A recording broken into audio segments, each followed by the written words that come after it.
Et aujourd'hui, on parle de l'implication des communautés. Comment on peut expliquer ça? Dialogue sur l'implication des communautés à la base dans les propositions de loi protégeant les droits fondamentaux au Bénin. C'est la principale thématique qui a fait objet d'un riche débat à Porto Novo ce mardi 24 décembre 2024. C'était au cours d'un atelier de formation organisé par l'ONG Environnement et Action Humanitaire pour le Bien-être, EAH Bien-être, dans le cadre du deuxième cycle de la campagne We Rise. Notre pays, le Bénin, a fait des progrès notables en matière de la promotion des droits humains. Mais il nous faut reconnaître que des défis persistent car les communautés à la base ne sont pas toujours satisfaites en ce qui concerne la pleine jouissance de leurs droits. Et voilà la raison pour laquelle les acteurs de la société civile doivent se serrer les coudes avec les communautés à la base pour le renforcement de la protection de ces droits fondamentaux. À l'hôtel Palais Oriental de Porto Novo ce 24 décembre 2024, les participants à cet atelier se sont abreuvés des riches notions partagées par le communicateur.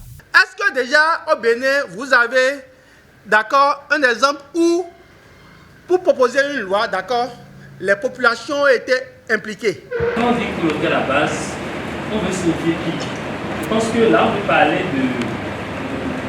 des villages, des quartiers de ville, ceux qui sont dans les hameaux, dans les villages. Et si nous allons comprendre dans ce sens, on va dire qu'ils ne sont pas impliqués. Ils ne sont pas impliqués parce que normalement, on devrait se rapprocher d'eux et demander les lois, ce qu'on peut voter, voir leur vécu, de quoi ils souffrent, leur situation, tenir compte avant de voter. Cela n'est pas fait. Toutefois, c'est des gens qui sont représentés dans les circonscriptions électorales et qui discutent d'une manière ou d'une autre avec leur population à la base pour savoir les problèmes qu'ils ont. Même si ce n'est pas médiatisé que c'est de telle population, c'est tel problème qu'il a remarqué, qu'il a remonté, ça se fait. À la date d'aujourd'hui, il y a déjà des lois qui sont votées et qui sont déjà en vigueur, mais qui portent beaucoup d'insuffisances ou qui font souffrir la population. Qu'est-ce qu'il y a lieu de faire? On ne peut que faire des plaidoyers pour la relecture de ces lois.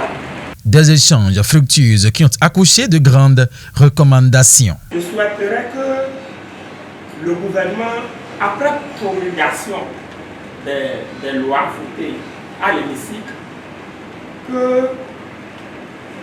qu'il y ait des cellules de base qui vont mieux expliquer ces lois-là aux populations. La majorité de nos concitoyens est analphabète. À partir de ce moment, il va falloir d'abord que les lois-là soient promulguées dans plusieurs langues pour permettre aux illettrés de mieux comprendre ce qu'on est en train de leur apporter.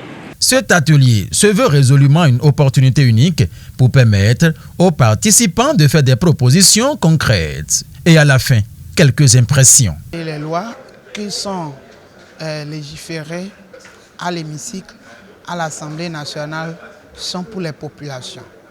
Et donc, ces lois qui sont pour les populations ne devraient pas être votées sans l'implication de ces populations-là à la base. Le formateur disait qu'il n'y a pas quelque chose pour nous sans nous, sinon c'est contre nous. Ça veut dire que les populations à la base devaient être impliquées. On doit tenir compte de leurs avis avant de voter une quelconque loi. Il faut que la communauté soit impliquée dans les sphères de décision. Et il y a aussi la divulgation des lois dans plusieurs langues, surtout dans nos langues vernanculaires, pour que la population comprenne de quoi la loi parle et comprenne comment il faut aussi appliquer cette loi aussi. Je voudrais vraiment remercier les participants venus ici ce matin pour leur engouement, leur dévouement nous avons senti en eux qu'effectivement, eux aussi ressentaient la chose telle que notre ONG était en train de le présenter. La richesse produite par la qualité des débats au Palais oriental de Porto Novo ce 24 décembre 2024 démontre à suffisance combien les participants sont préoccupés par la question afin d'amener les législateurs à s'imprégner de ce qui fait les difficultés des populations à la base, non seulement pour le vote, mais aussi et surtout pour la proposition de ces lois qui sont appelées à contribuer au bien-être de la population à la base. Et la prise en compte des suggestions et recommandations qui sont issues de cet atelier de l'ONG Environnement et Action humanitaire pour le bien-être aidera à rectifier le tir.